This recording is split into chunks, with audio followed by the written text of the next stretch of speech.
รั่งเจ้าของเพิ่นสิเฮ็ดหยังอะนะดิผัวฝรั่งเนาะชาวเยอรมนีเมียเพิ่นเป็นคนลาวเนาะประกาศขายที่ผู้เพื่อนเพิ่นทั้งนั้น หลังน่าสิเป็นเพื่อนเพิ่นเด้อเพิ่นมักปลูกมักฝังอยู่นี่เนาะมีแต่ของต้นไม้กินหมากทั้งนั้นเลยนี่ต้นลำไยไฟโซลาร์เซลล์แล้วนี่ก็หุงเบิดที่เนาะหุงทั่วเบิดบริเวณเดินเฮือนนี่เพราะว่าอยู่ในนี้เขาเจ้าใส่พลังงานจากแสงอาทิตย์หรือว่าแผ่นโซลาร์เซลล์นะตรงนั้นเนาะเป็นแผงโซลาร์เซลล์แต่จริงมันมีใหญ่กว่านั้นอีกเด้อพี่อยู่ทางนี้ทางเฮือนเราพี่อยู่นี่นะไปสิมาหลัก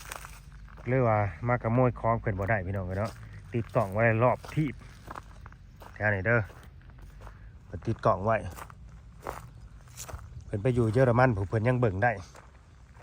เนาะเพิ่นยังเบิ่งมาได้เลยบริเวณเฮือนเพิ่นแต่เพิ่นก็มีคนงานเนาะคนงานก็ที่เฮาหามาให้นั่นแหละบ่าวร้อยกับครอบครัว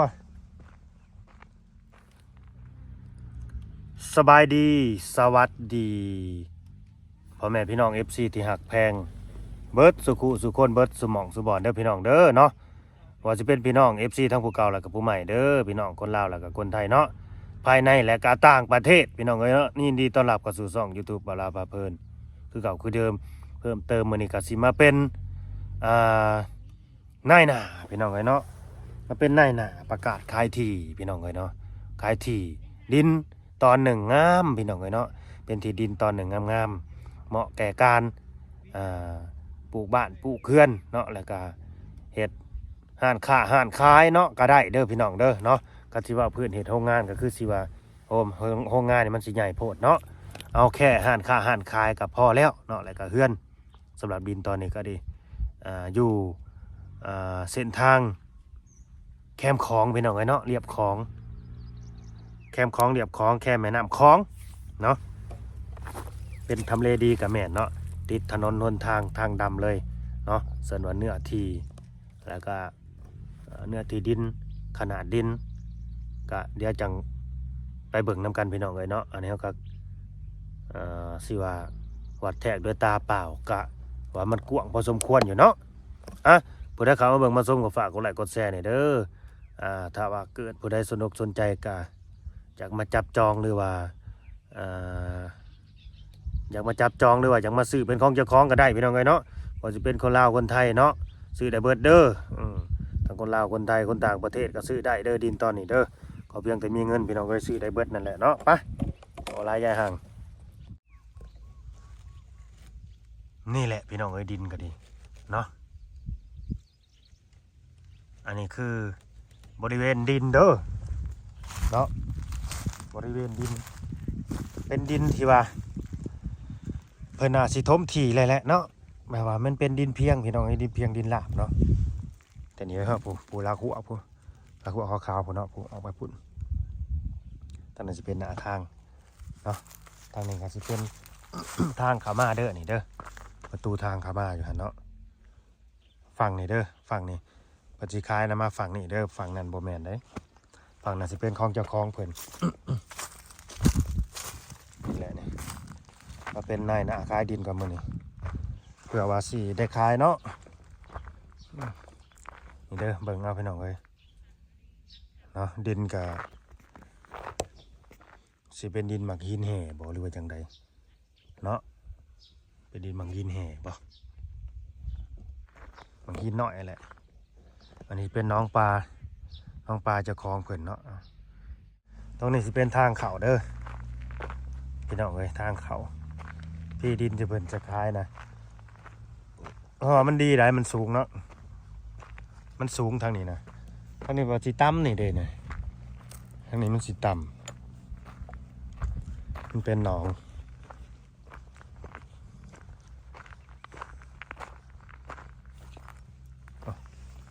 ต้นหยังอันนี้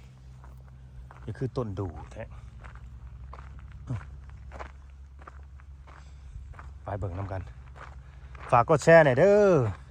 สิบ่มีเนี่ยบ่อาเซียเฮียเนาะอยากได้ดินดอนตอนนี่ซื้อของขวัญซื้อเป็นของขวัญให้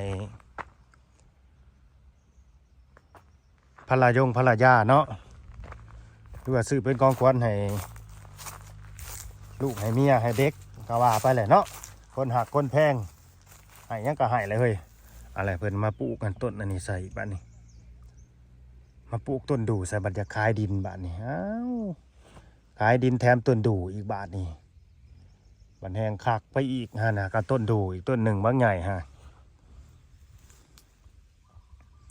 ไปโซลาเซลล์หอบทีบยังวะเปิดติดเนาะอะไรนะเห็นหน่อยพี่น้องแสงโซลาเซลล์หาตัวหนึ่งนะฮะก็ได้ตัวหนึ่งอยู่ผู้อีกตัวหนึ่งผู้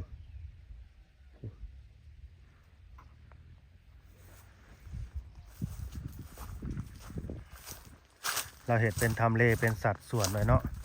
ดินเรานี่อ้อมมันหัวนี่คุ้งกึก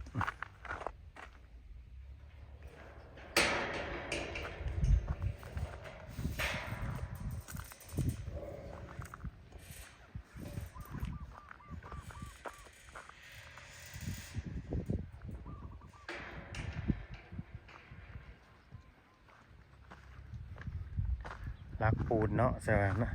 ส่น้ำหมักจับห้าชั้นเด้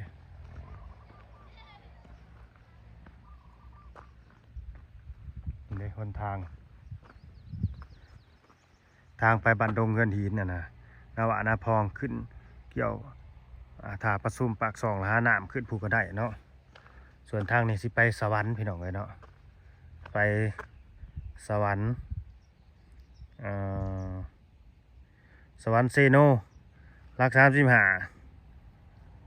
ขึ้นไปพี่เนาะเวียงจันทน์พุ่นแหละทางมันทะลุกัน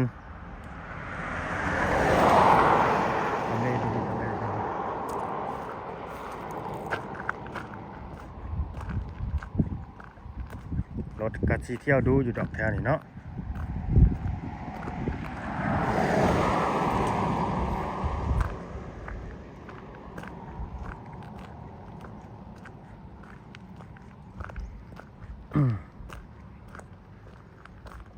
ไปเบิ่งป้ายก่อนบอลเพิ่นนั้นประกาศ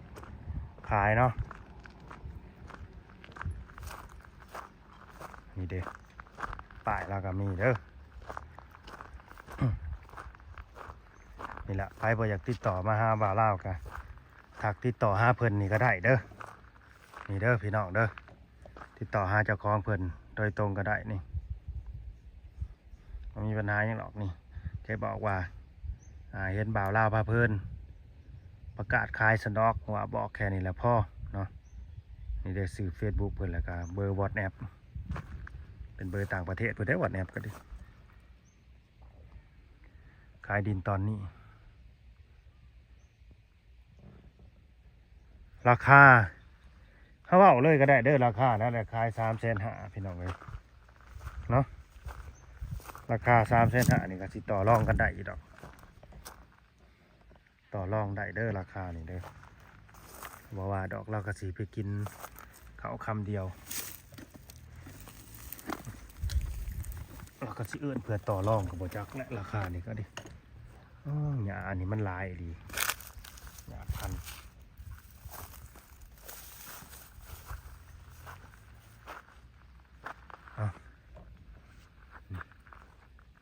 นี่บริเวณนี้พี่น้องเลย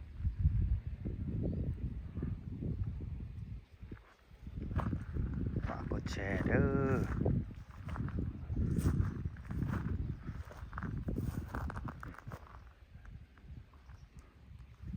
ดียังวะทำเลดีครับวะแถวนี้มันแบบเป็นสัดส่วนดีแคมหนทางอีกนี่เนาะติดหนทางอีกติดถนนหนทางอีกถ้าว่าอยู่ไทยนี่โอ้ยดินตอนนี้ถ้าว่าปิวแต่เฮิงแล้ว ญาติบ่ทันกันอยู่ผู้ญาติเขาญาติกันอยู่ราคา350,000 บาทเด้อบ่แม่น5,000 บาทเนื้อที่หน้าทางนี่ก็สิแต่ลักไฟนี่เนาะแต่ลักไฟนี่ไปผู้ยาวไปผู้ประตูนี่บ่แม่น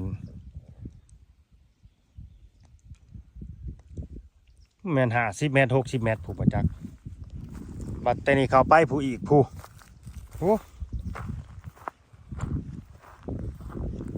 ตัวนี้บ่แม่นจะเป็น70 เมตรหรือ80 เมตรผู้ประจักษ์แต่นี่เข้าไปผู้บอลรถเขาจอดผู้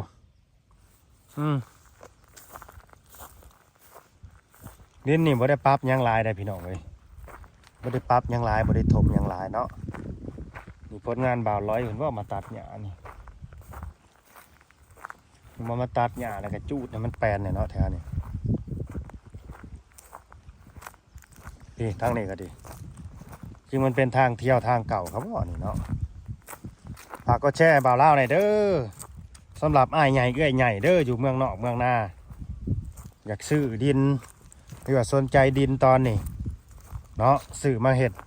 เป็นบ้านผักก็ได้พี่น้องเอ้ยเนาะเป็นห้องแถวบ้านผักก็ได้ให้คนมาเช่าอยู่เนาะหรือว่าสิซื้อ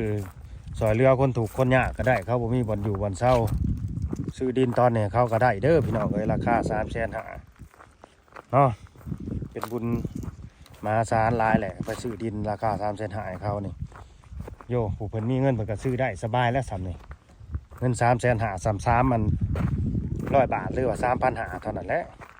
สำหรับคนที่เพิ่นมีเงินเด้อพี่แหละพี่พี่น้องเอ้ยบ่แม่นมันหอมได้หาย่างเข้ามานี่ยังเมื่อยเติบเลยเนาะ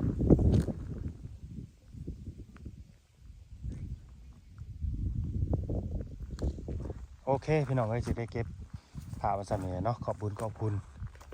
FC ที่เข้ามาเบิ่งมาชมเด้อฝากกดไลค์กดแชร์กดติดตามพี่น้องแล้วพบกันใหม่เด้อ EP หน้าเนาะถ้าเกิดใครเข้ามาเบิ่งมาชมสนใจกันติดต่อมาทางบ่าวลาวเพิ่นก็ได้เนาะหรือว่าติดต่อเพิ่นโดยตรงก็ได้เด้อพี่น้องเด้อเนาะสบายดี